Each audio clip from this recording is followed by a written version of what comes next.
Sarah, you ready? Okay. So good morning, everyone. I am Harvey Aronson, one of the resident teachers here at Dawn Mountain. This is our first Sunday teaching period. And the lecture for today is called The Wonders of Pleasurable Interest.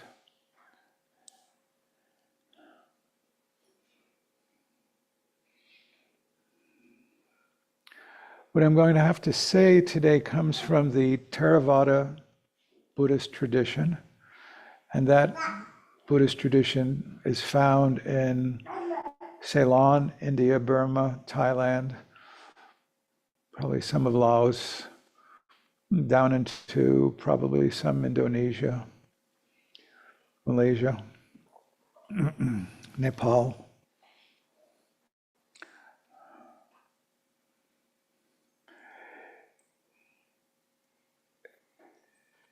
It's a form of Buddhism that was popular when people were first discovering Buddhism in the colonial period, 1800s. And part of the reason why it was popular was that it was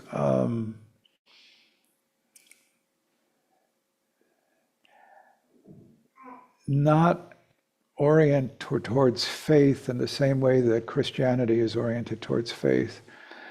And so what I'm talking about today in terms of pleasurable interest has nothing to do with a faith position, has nothing to do with belief. It has to do with the way the Theravada tradition would say is the nature of the mind and what occurs when we focus.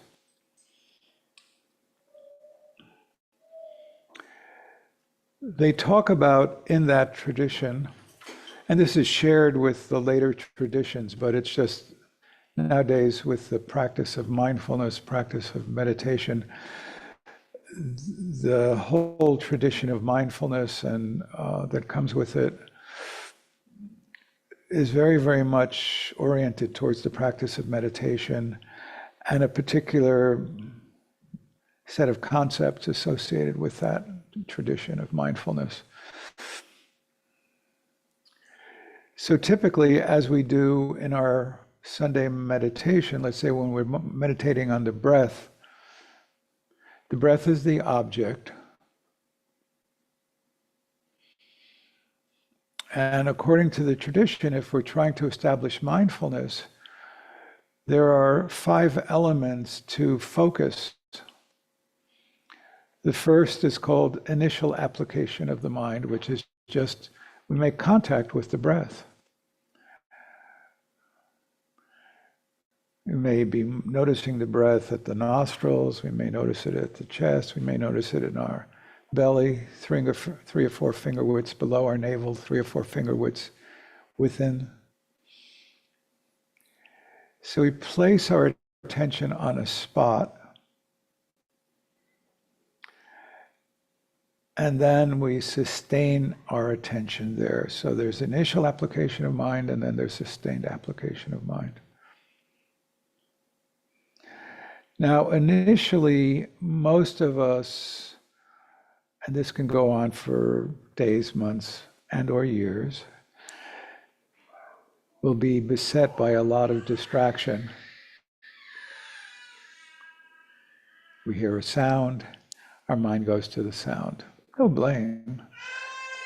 It's just hard to sustain our attention on an object.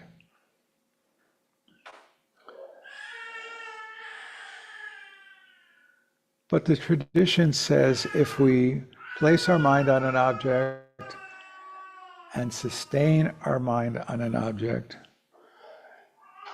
the very natural outflow is a quality of what's called pleasurable interest.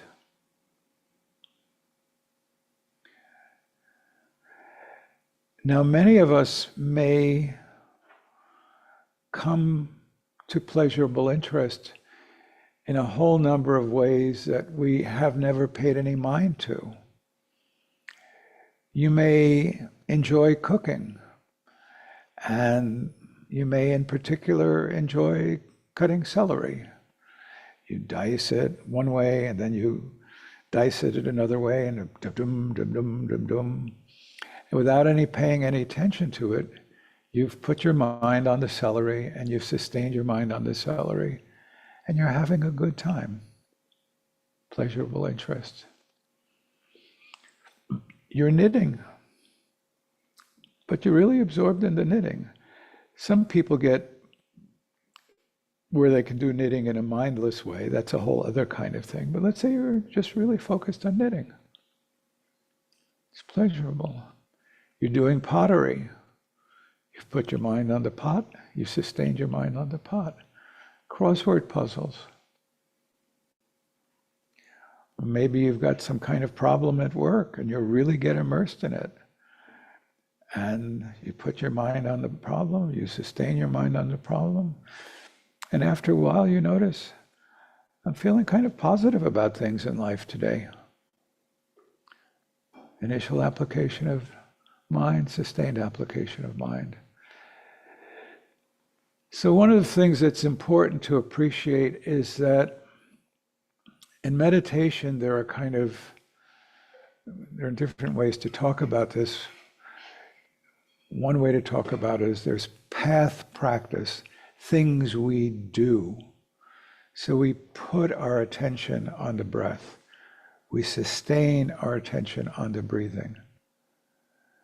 Pleasurable interest is a fruitional quality. It arises naturally. You don't bring pleasurable interest into your experience. You don't manufacture it. It's fruitional. Another way of talking about this is there are transitive things we do in meditation and intransitive experiences that arise. We transitively put our attention on our breath. We sustain our attention on the breath. And then there's an intransitive experience of pleasurable interest. It just comes. I like the phrase deliberate inadvertence to really describe what may occur when we do meditation. We're deliberate. This really started occurring when I was working on my PhD. I would get to a place in my research and my writing, and I would just be stuck. I mean, there was just something that I couldn't figure out. The material I was working with, I couldn't put it together. And I would go and sit and meditate with really a not intention at all of dealing with my PhD. And I'd sit and I'd meditate, and then I would get distracted about this thing, this puzzle that had occurred in my PhD. But there was the way of just, it's a little bit hard to describe, but it'd be kind of ba-boom, ba-boom, ba-boom, ba-boom, ba-boom, and then it was just, the problem would be solved. I wasn't trying to solve the problem, and it was a little bit of a kind of fruition of, I think, pleasurable interest, creativity present, freedom. Pleasurable interest is available to all of us. You don't have to believe anything. You don't have to have a faith position. You just start paying attention to something, and you pay attention in a focused manner, and all of a sudden you're noticing you're feeling pleasurable. The two other factors, just to sort of flesh it out in terms of concentration, is if you keep your focus going, there is joy or bliss, and then it said single-mindedness. So actual resting on the object in a kind of effortless manner arises within the context of we first make effort, we putting our attention on something, we sustain the effort, then there's pleasurable interest that leads into joy or bliss, and that's followed by actually I'm on my object.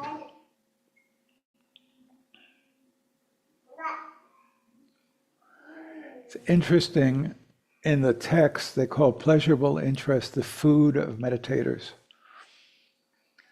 So when I was doing intensive retreats where, basically it was the only thing we were doing was meditating and eating and sleeping, and listening to a few talks. If you try to tell somebody that for 3 days you were watching your breath, they would basically think you're crazy. And also, how can you possibly do something like that? Something so boring. In some ways, the breath is boring. But it was interesting. At a certain point, it was like, this is fascinating. At that point, I was focusing on my upper lip and my nostrils, and it's like, there's this little wiggle of energy as the breath is coming into the nostrils. And it was like fascinating. It was so interesting. And it's not like intrinsically interesting. If you tell someone like I'm noticing how my breath is being experienced, it's really hard to convey. But why do ballet dancers and why do violinists and drummers, anybody who's doing the same musical instrument over and over and over again, why do they stick with it for hours? I think part of what allows it is the food of meditators, pleasurable interest. You really start noticing these minute differences in things, and they're fascinating.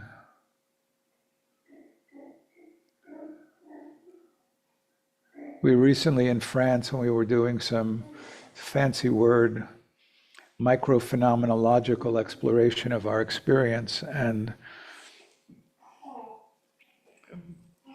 as part of that, we were in the woods and noticing bird songs.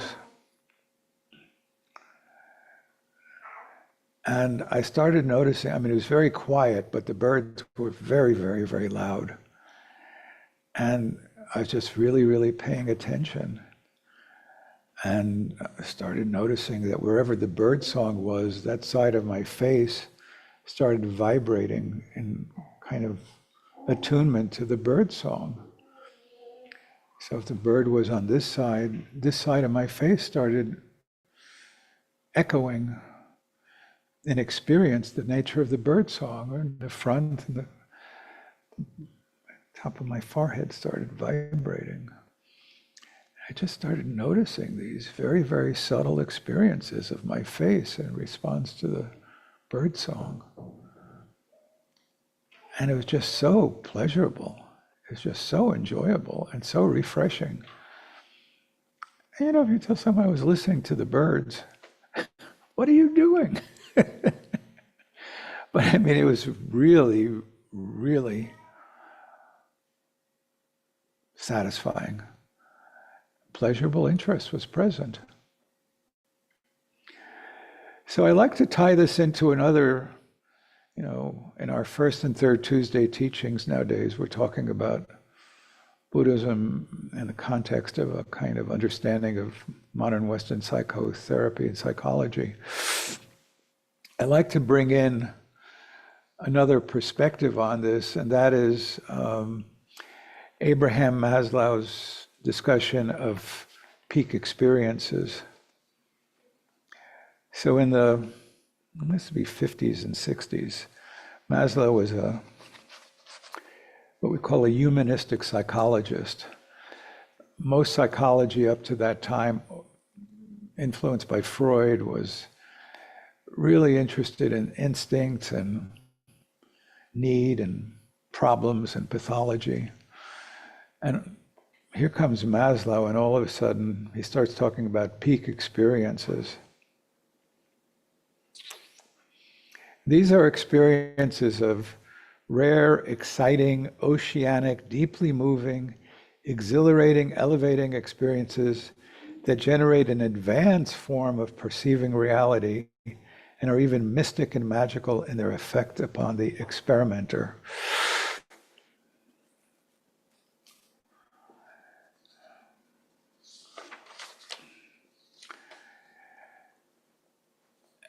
And you know, I think most people have some kinds of peak experiences by the by. I was standing on the bow of the boat looking out to the sunset, and I was just transfixed. Or often in nature, you know, I was in the desert and I was all alone, and the blue sky and the yellow sand, and then there was this eagle soaring in the sky, just transfixed. Or I was working on a problem and I was really beset. And then all of a sudden it just all came clear, and life was just permeated with magic and mystery. I think that the Theravada description of initial application of mind, sustained application of mind, and then pleasurable interest, and then joy, bliss, single-pointedness,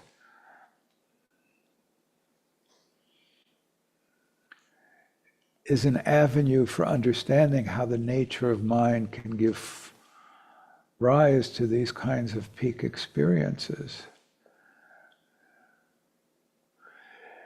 The effect of meditation, in the way that the Theravadins describe it, is to take you into what they would call heavenly realms.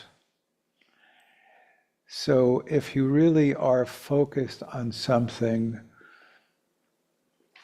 you get transfixed into a kind of heavenly experience.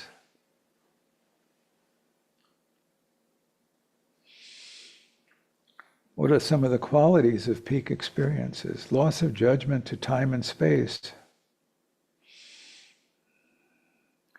Feeling of being one whole and harmonious self, free of dissociation or inner conflict. Functioning effortlessly or easily without strain or struggle.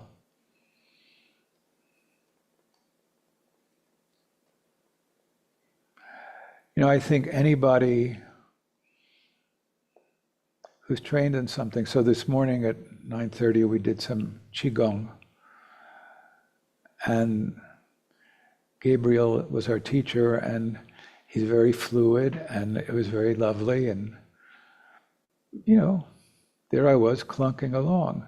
When you start with something, it's clunky, it's struggle.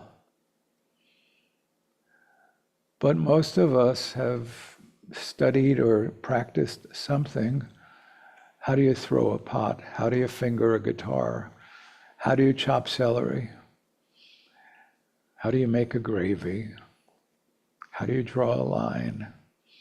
How do you write cursive? They don't teach them cursive anymore. How do you do this kind of thing? At first it's clunky, but eventually we get it. And there's like, oh, riding a bike. Remember what it's like to learn how to ride a bike. Yikes. But then it's like, no hands. Functioning effortlessly and easily without strain or struggle. So even in meditation, when we meditate initially, it may feel like, oh, I've got to get my mind on this breath. I just got distracted, bring it back. And distracted, I bring it back. It's a lot of work. But if we keep doing it slowly, slowly, oh, my mind is just naturally resting. And there's an attitude and experience of more effortlessness about it all. It doesn't necessarily occur after one sitting. Sometimes people sit down and it's like boom, boom, kind of miraculous. They're there. Wasn't my experience. I'm a noisy dude. So when I'm not noisy, it's really, really noticeable.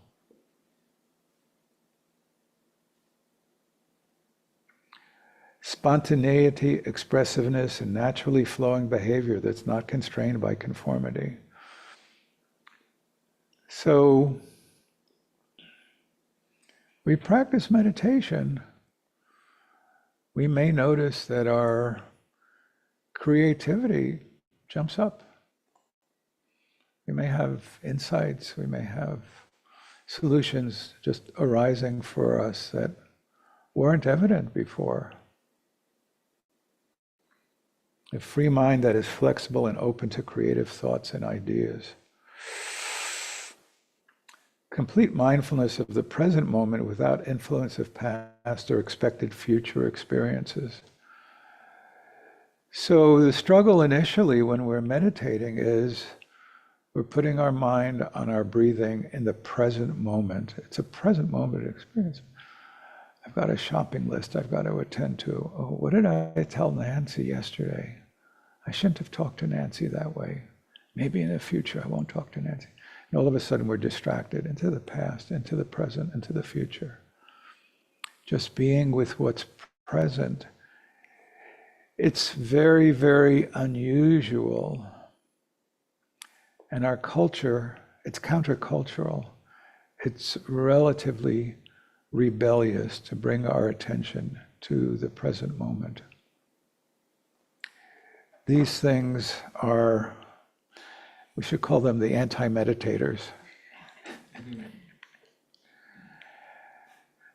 What's up? What's on CNN? What's in my email? What's in my messages? What's on Instagram? TikTok?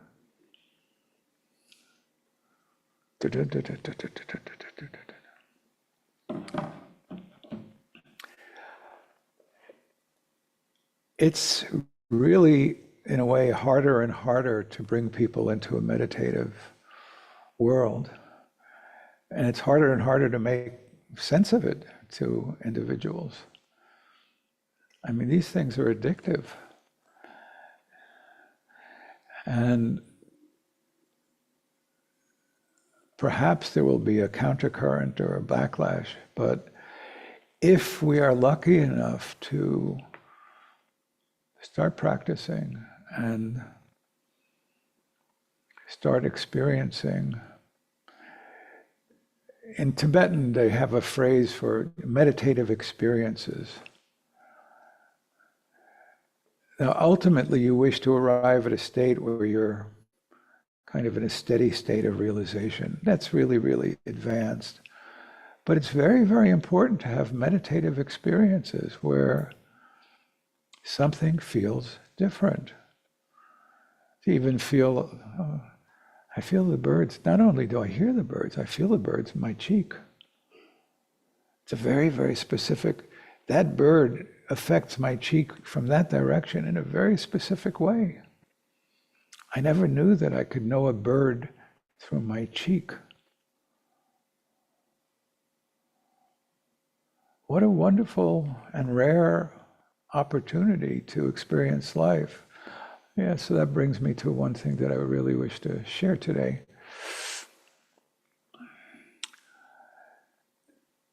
Most of us, I include myself, live our lives in a fair percentage of somnolescence, sleep. We're just kind of going through life. But then we might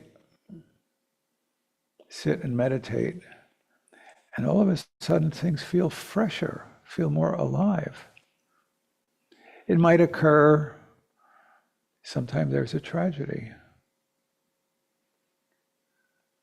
You know, those of us who lived through 9/11, 2001, you know, the world was disturbed, but part of that disturbance was ordinary life was erased from our energetic field for 1, 2, or 3 days. And of course, it was horrific and terrible and sad and tragic, but there was also an aliveness. There was an aliveness. Something broke through the ordinary.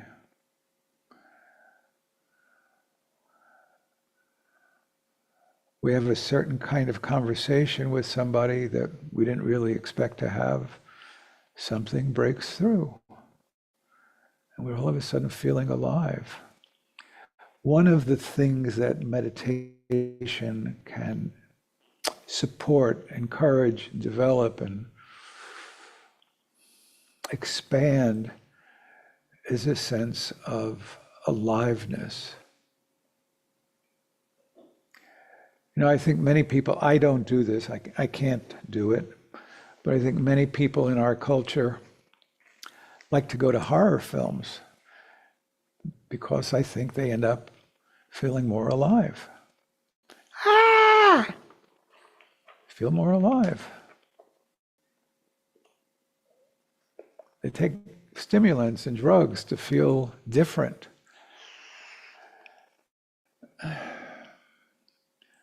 Eventually, you're not feeling different. You're feeling a lot of the same over and over and over again. But I think for anyone interested in spirituality, aliveness is really, really important to track. When am I feeling alive?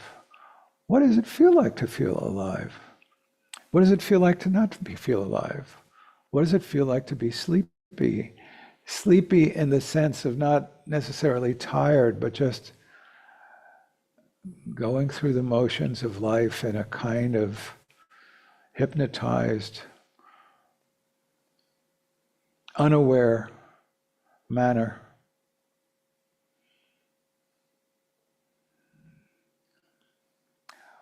One day in California, I think my wife and I had had a disagreement, and I was driving on the road from San Jose to San Francisco.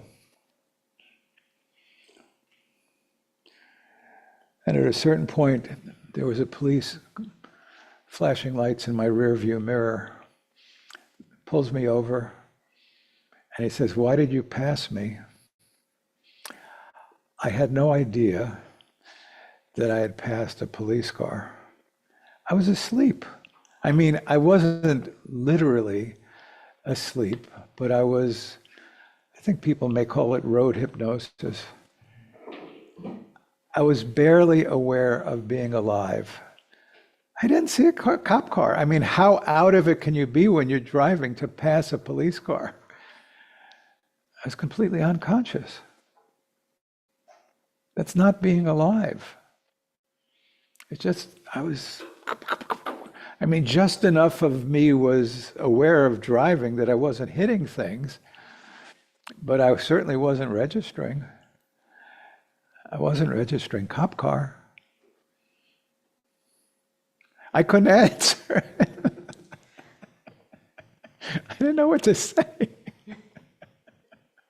How do you explain I was, unaware? I mean, it would have started probably breathalyzing the crap out of me. I know I hang out in that state a lot. So just in terms of pleasurable interest and aliveness, I encourage you to be aware of when do you find yourself in a state of pleasurable interest? When do you find yourself in a state of aliveness? Really, really important.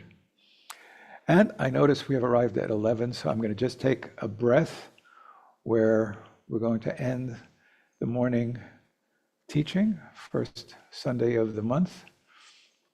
And just take a few seconds to pause. Do you need to do anything with the recordings?